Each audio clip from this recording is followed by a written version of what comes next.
Hello, it's Malcolm Brady of Dublin City University here. I'm going to talk to you today about growth strategies. This is very much another area of choice of a firm, which way to grow into the future. So I'm going to use Ansoff's matrix here from his Harvard Business Review 1957 article. And you can see here it has two axes, product on one side and market on the other. And each of them are anchored by existing on one hand and new on the other. So existing markets and existing products, new markets and new products. So that gives us our standard 2x2 matrix with its usual four quadrants, according to the anchors on the two dimensions. So that gives you the four quadrants. So we'll start with the top right, top left corner, market penetration. So here you have your existing product and your existing market. So this is where you're doing business currently. And market penetration is a way of trying to grow your business, grow revenues or increase your number of customers in your existing market with your existing product. So hence you're trying to penetrate the market more, trying to get more out of that particular market. Obviously, if the market is saturated or whatever, and you may be just simply trying to hold on to your own particular share of the market, in which case it's the kind of consolidation approach, but it's still the same market, same product. And liquidation obviously is where things are actually going quite badly, and you have to try and get out of the market in some way or other. So hence it's an escape strategy or liquidation strategy, but they're all to do with the existing product in the existing market. Now, if we move on to the bottom left corner, we have what Ansoff terms product development. So here what you're doing is you're meeting the needs of your existing customers or your existing marketplace, but altering the product in some way or other to satisfy that need in some better way. So for example, if you're a mobile phone manufacturer and you're working on, say, a better battery for your phone to give a longer battery life to the phone, or quicker charging, or charging by movement or by daylight or whatever, you're now offering, you're improving your product, but for that you're the same marketplace as you've traditionally served. So hence that's product development. If we move to the top right-hand corner, we have market development. And this is where you're looking for new opportunities for the same product, for your existing product. So often this is geographically based. In other words, if you're a regional operator, you look to move into serving the full national market. Or if you're a national operator, you look to serve a more international market, maybe in the same continental area or global possibly. Okay, so it tends to be in a geographic fashion, a geographic expansion fashion. Okay, but it's new, whole entirely new customer bases, but for your existing product. And then we have the final one, which is diversification, and that would be that's split into, that's really where you're developing it's a new product and a new marketplace. So it's entirely different to what you have been doing currently. So it's a long way from your current behavior, let's call it. So usually it requires quite different capabilities, quite different skills, because you're dealing with different products, you're dealing with different markets. So you've a lot to do here in this particular quadrant. So, go into it with open eyes. Diversification breaks down into two main areas, what's known as related diversification and then unrelated diversification. Related means what it says. It's in some way linked with your existing products or markets. There's not entirely remote. Unrelated implies, as it says, that it has very little to do with what your existing market or product is. So it's an entirely new area. So a supermarket heading into building construction or hotel development or whatever, something entirely unrelated. Often unrelated diversification is driven by sort of opportunistic motives. You may have cash that you want to invest in a new business area, not in your existing business for whatever reason. And therefore you're looking for business opportunities out there that presumably pay well, or where that look attractive. So you're often, as I say, this is often following an opportunistic route, and it tends to be used by holding companies or conglomerates, very widely diversified firms, or holding firms which are small firms but have a whole portfolio of different businesses in different areas that may have very little to do with each other. All right, so that's unrelated. Moving back to related diversification, we can see here there's two kinds: vertical integration or horizontal integration. And what we mean by that is vertical integration is staying largely within the same business you're in, but moving backwards into developing businesses in the area of your suppliers, or moving forward and developing businesses in the area of your customers or buyers. So, for example, say an ice cream manufacturer, if it realized it really needed top quality milk that isn't currently available, or it isn't happy with the service it's getting from its milk suppliers, if that firm moved back into cattle rearing and milk production, that would be an example of a backward integration, where it's moving into the business of its supplier.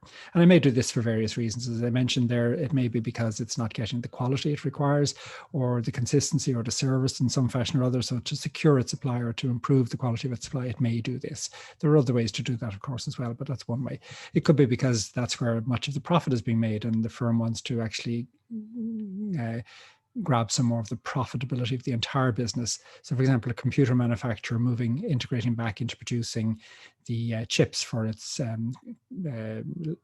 computers, because regards the chip manufacturing as more profitable than the computer development, the computer production itself.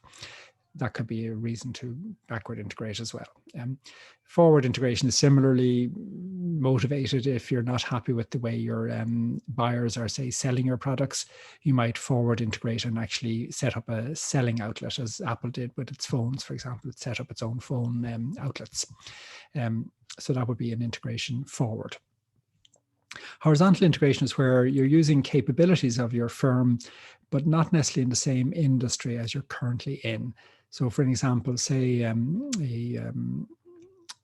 supermarket, as we see, say in Ireland at the moment, Tesco is a supermarket chain, but it sells mobile phones, and it's using some of its capabilities, its shopping capabilities, and possibly its procurement capabilities to provide that mobile phone service.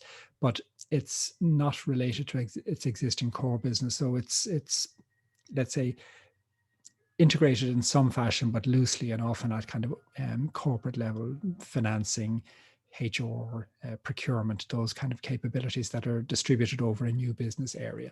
So that would be an example of horizontal integration. So there are the four elements, the four quadrants of Ansoff's matrix. And that's what you'd look at in terms of looking for opportunities for growth. I'm going to move on now to one particular opportunity for growth, and that's geographic development, as I mentioned. So it's the top right corner here, market development as it's labeled here. But most of these examples are actually to do with geography. So one particular way of looking at geographic expansion is through this CAGE distance framework. CAGE standing for Cultural, Administrative, Geographic, and Economic. And this comes from Pankaj Ghemawat. It's his framework. And he basically says you can analyze target countries using these four headings. And you can analyze your own country under the heading and your target country under the heading, and compare the two. So hence you get these country pairs analysis, or you can look at each country unilaterally and just assess its distance under each of these four headings. And essentially, the framework says that countries that are closer in terms of cultural, administrative, geographic, and economic distance are more likely to be favorable to your company in terms of expansion. Obviously, the impact of these distances does depend on the product type. For example, concrete blocks, for example, are very dependent on geographic distance because they're expensive to transport. So the distance plays a big part there, whereas a mobile phone may not. The geographic distance may not be as big an issue because phones are not that heavy and not that costly to transport in terms of the value of the product. So product type makes a difference. And this is sometimes referred to as a gravity model, where you're looking at the force of attraction as a function of the economic size of the country and the distance of the country from your firm. So you're kind of looking at, this is a parallel with Newton's gravitational theory. hence the attraction, force of attraction terminology being used. So in terms of cultural distance, you're looking at language, for example. Is there common language? Is there common ethnicity, common religion, common norms? Many European countries, for example, have common norms, even if they have different languages. So you weigh all of this up and work out the sort of a cultural rating for the country. Administrative elements could be, are there former colonial ties, as between Britain and Ireland, or Britain and the USA? Are there common trading blocs, the EU, North American trade associations, and so on, Far Eastern trade associations? Is there common currency? Some countries, Ecuador, for example, uses the US dollar, so that can make it easier to trade between Ecuador and the USA. Are there traditional hostilities between the countries? Iran and USA aren't always fellow bedmates. So there could be, you need to take that into account if you're an American company thinking of trading in Iran. Geographic, again, just simply the distance, the physical distance, or is there a land border that can make a difference? Between a lot of trade between Canada and the USA, because it's easy to trade over the land border, similarly with Mexico and the USA. Are they in similar time zones, or very far different in time zones? Climate, disease, all of these things, are there commonalities there, or great differences? And all of that is weighed into the geographic factor. And then economic ones, are the countries rich or poor? Are they very far apart in terms of economic size and per capita income? These can make differences as well. So that's really the CAGE framework, and that's a way of weighing up the different countries, the different potential country avenues for your growth decision. The final model I'm going to look at is the integration responsiveness model here. And you can see here, this is the level of integration and efficiency in terms of, global integration and leading to efficiency in terms of supply chain and possibly production and so on. That's the one axis there.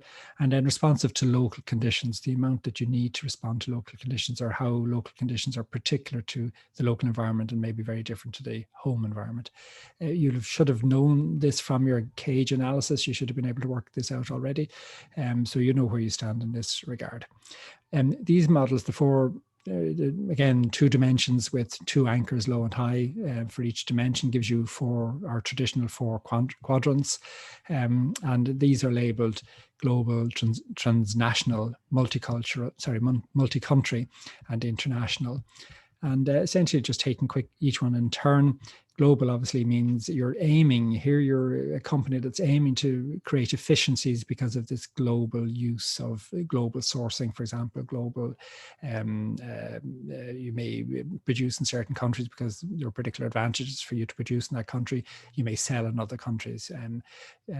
So you're looking at the world as a single global entity and choosing to do certain activities in the most appropriate place for yourself. Okay, so you're thinking of the world as a whole. So you're thinking globally and you're acting globally. Think global, act global is the kind of phrase that goes with that. Multi-country, on the other hand, is where you're actually regarding each local market, each country market, as being quite different, and you must tailor your products to that particular environment. Financial services, banking services, for example, are often seen as very local. People borrow in different ways for different kinds of things, and there are different practices in different countries that have built up over time. So banks often tailor their offerings and products, mortgages, lending products, and so on, to local environments. So often they operate on a multi-country basis. So you're not trying to get global efficiencies here. You're mainly satisfying the local needs of the needs of your purchasers in the local environment.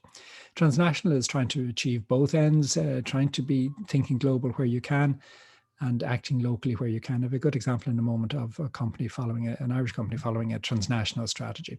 And then international says, really, we're not overly responsive to local conditions, and we're not really trying to get some hugely efficient global supply chain either. So a lot of smaller companies are just international export-oriented companies would follow an international strategy.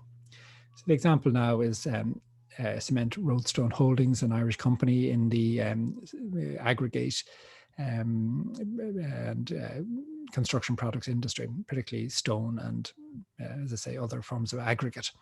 So I'll read out its strategy here. It's to sustain and grow a geographically diversified business with exposure to all segments of construction demand. To become a responsible international leader in building materials. So geographically diversified business. So they're aiming to grow internationally here on a geographic basis. CRH excels in its business operations, develops its people, and builds regional market leadership positions. So it's aiming here for regional market leadership positions, not a single product, but localizing to regional extent. Okay, but while through its federal structure, it levers large company resources and combines them with local company entrepreneurship. So it's very much trying to use the best of the local environment, but gain the benefits of its large company status, particularly its sort of managerial talent and say financial talent and so on, but allowing local management handle the local operations because it regards them as being somewhat particular to local conditions. So hence the transnational approach here of Cement Roadstone Holdings. Okay, thank you for listening.